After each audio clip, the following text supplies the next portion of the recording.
यीशु मसीह ने हमें प्रार्थना करना सिखाया। और इससे पहले कि हम आगे जाए और उन मांगों को प्रस्तुत करें जो हम उसके सामने करेंगे, उसने हमसे कहा कि हमें परमेश्वर को कैसे संबोधित करना है। उसने हमें प्रार्थना करना सिखाया, हे हमारे पिता तू जो स्वर्ग में है। और इसलिए दो बातें हैं यहां। एक है कि हम बिल्कुल निश्चित हो, आश्वासित हो कि परमेश्वर हमारा प्रेम करने वाला पिता है, एक पिता जो हमसे प्रेम करता है, बेहद प्रेम करता है, किसी भी पृथ्वी के पिता से अधिक। यीशु ने हमेशा ये कहा, तुम बुरे होकर भी जानते हो कि अपने बच्चों को अच्छी वस्तुएं कैसी देनी है, कितना अधिक तुम्हारा स्वर्गीय पिता केवल अच्छी ही वस्तुएं देगा जो उससे मांगते हैं। हमारे पास कई अच्छे पिता हैं यहां बैठे हुए, पर जब यीशु ने ये कहा, कुछ अच्छे पिता वहां भी उसके सामने होंगे, पर उसने कहा आप सब बुरे हो परमेश्वर की तुलना में, और मैं आप में से हर एक को कहूंगा और इसमें मैं भी शामिल हूं, हम बुरे पिता है परमेश्वर की तुलना में। दूसरे शब्दों में अगर हम 1 से 100 नंबर दे तो परमेश्वर 100 है, हम 0 है, हम एक भी नहीं है। और इसलिए सोचिए कितना ज्यादा आप ख्याल करते हो, देखभाल करते हो आपके बच्चों की, कितना आप उनके लिए त्याग करते हो, उनके लिए प्रावधान करते हो, वो बिल्कुल 0 है परमेश्वर के आपके लिए प्रेम की तुलना में। अगर आप वहां शुरुआत नहीं करोगे तो फिर प्रार्थना करने के कोई फायदा नहीं। समस्या कई लोगों के साथ जो प्रार्थना करते हैं यही है, वे वहां शुरू नहीं करते जहां यीशु ने हमें शुरू करने को कहा, हमारा पिता। ये एक अद्भुत बात है नई वाचा में। क्या आप जानते हो, अगर आप एक यहूदी के पास जाते पुराने नियम में और उसे कहते आप परमेश्वर को पिता कह सकते हो, वो कहता है बिल्कुल नहीं, वो हमारा पिता नहीं है, वो सर्वशक्तिमान परमेश्वर है। ये एक अद्भुत सौभाग्य है, बड़ा सौभाग्य है, जो मैं नहीं समझता कि हम पूरी तरीके से समझ चुके हैं। और यद्यपि हम इतना सुनते हैं, मुझे याद है मेरे शुरुआती दिनों में किसी ने मुझे ये सिखाया नहीं था। अधिकतर बातें जो मैंने पाई है बाइबल को पढ़कर पाई है, क्योंकि मैं ऐसे कलीसिया में बैठता था, जैसे आज भी कई कलीसियाओं में जब आप जाते हो आप सबसे मुख्य सत्य नहीं सुनते बाइबल के। इसलिए अधिकतर समय मैं प्रार्थना करता था, हे परमेश्वर, हे प्रभु यीशु। आप अपने आप से प्रश्न करें, आप कैसे प्रार्थना करते हो? हे परमेश्वर, प्रभु यीशु। बहुत ही कम आप प्रार्थना करोगे पिता। अगर आप मेरा विश्वास नहीं करते तो अपने प्रार्थनाओं को जांच कर देखिए बीते दिनों में, और आने वाले दिनों में जांचिए आप कैसे प्रार्थना करते हो। अपने आप से आप पिता नहीं कहते, आपकी प्रार्थना पापा नहीं होती। मुझे कई साल लग गए उस जगह आने के लिए जहां मैं स्वर्ग को देखकर कह सकता था पापा। क्या आप उस स्थान पर आ गए हो? ऐसा लिखा है कि पवित्र आत्मा हमारे अंदर से पुकारता है कहते हुए अब्बा। अगर उसका सही भाषांतर होता, वो इब्रानी शब्द है, रोमियो 8:16 में, 8:15 में, पवित्र आत्मा हमारे अंदर से पुकारता है कहते हुए अब्बा पिता। दुर्भाग्यपूर्ण उन्होंने उसको भाषांतर नहीं किया। मुझे बहुत दुखी महसूस होता है कि ऐसे कुछ शब्दों का भाषांतर नहीं किया गया। उदाहरण के तौर पर बपतिस्मा, उन्हें वो यूनानी बैप्टाइजो ये शब्द नहीं डालना चाहिए था इंग्लिश या हिंदी में, उन्हें कहना चाहिए था डुबाना। बपतिस्मा का वही तो अर्थ है। फिर कोई ये बच्चों का छिड़काना नहीं होता, अगर वो होता तो। वैसे ही अब्बा, उन्हें कहना चाहिए था आत्मा हमारे अंदर से पापा पुकारता है।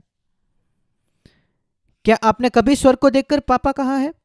हम विश्राम के बारे में सुन रहे थे और वही मैं आपको बता रहा हूं।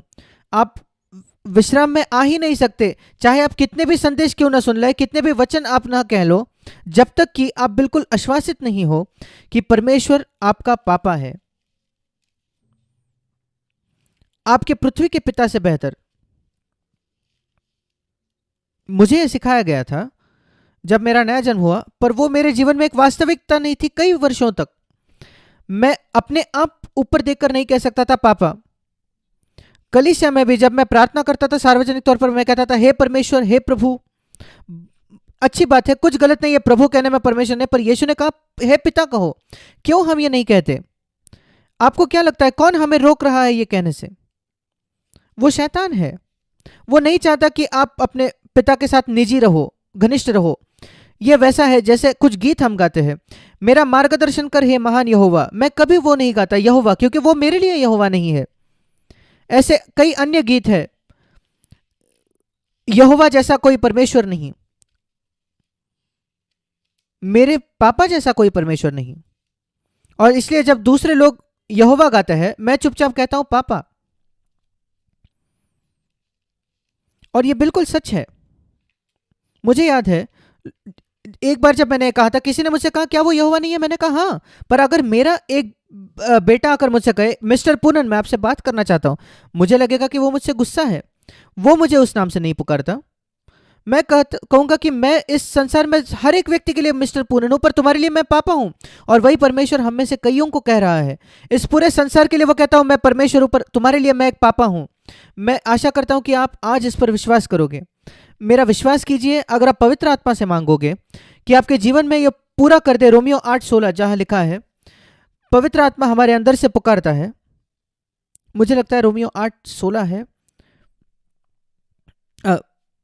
माफ कीजिएगा 8:15, रोमियो 8:15। पवित्र आत्मा हमारे अंदर से पुकारता है अब्बा।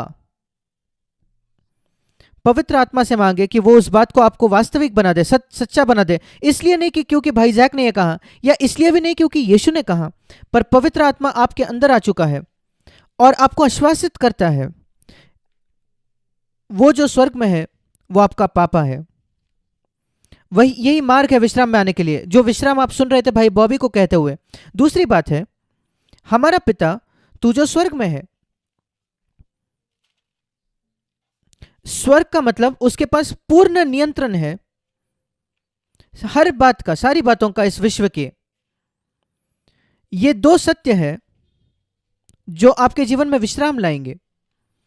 एक है यह आश्वासन कि आपका स्वर्ग में पिता है जो आपसे इस पृथ्वी के किसी भी व्यक्ति से ज्यादा प्रेम करता है, तब भी जब आप गलतियां करते हो। एक अच्छा पिता कभी अपने बेटे को त्यागेगा नहीं जब उसका बेटा कोई गलती करे, यद्यपि वो एक बड़ी गलती क्यों ना हो।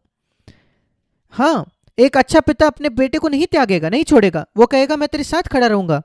क्या आप जानते हो ऐसे पिता है जो अपने बेटों के जगह जेल में डालने के लिए तैयार थे, या वो फांसी पर चढ़ने के लिए तैयार थे अपने बच्चों की जगह। यही यीशु ने क्रूस पर प्रकट किया। परमेश्वर ने अपने बेटे को भेजा हमारी जगह मरने के लिए।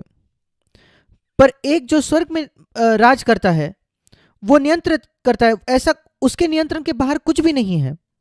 और जैसे मैंने बाइबल को पढ़ा है, सबसे पूरा और संपूर्ण कथन परमेश्वर की सर्वसत्ता के विषय में जो मैंने पूरे बाइबल में पाई हो, वो रोमियो 9 में नहीं है जहां परमेश्वर की सर्वसत्ता के विषय में लिखा है, किसी भी प्रेरितों के शब्दों में भी नहीं है। वो है दानियल के पुस्तक में, और वो दानियल के शब्दों में नहीं है,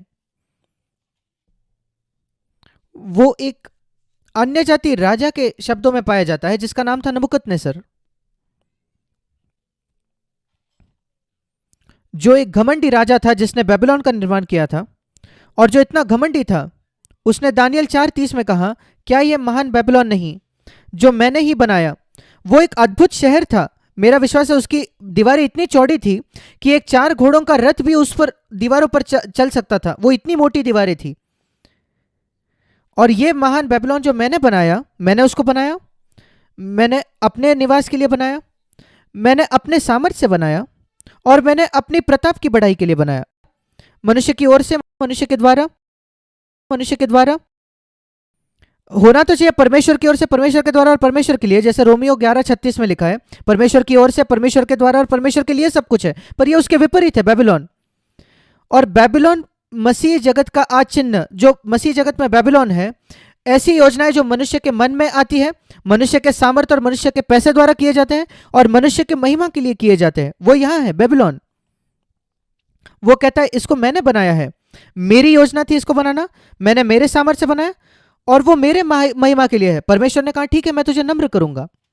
एक आवाज आई स्वर्ग से कहते हुए राज्य तेरे 31 वचन, राज्य तेरे हाथ से निकल गया है नबूकदनेस्सर, और तू मनुष्य के बीच से निकाला जाएगा, तू मैदान के पशुओं के संग रहेगा और बैलों के समान घास चरेगा, और 7 काल तुझ पर बीतेंगे। मैं नहीं जानता वो कितना था, शायद 7 वर्ष हो सकते, हाँ 7 वर्ष।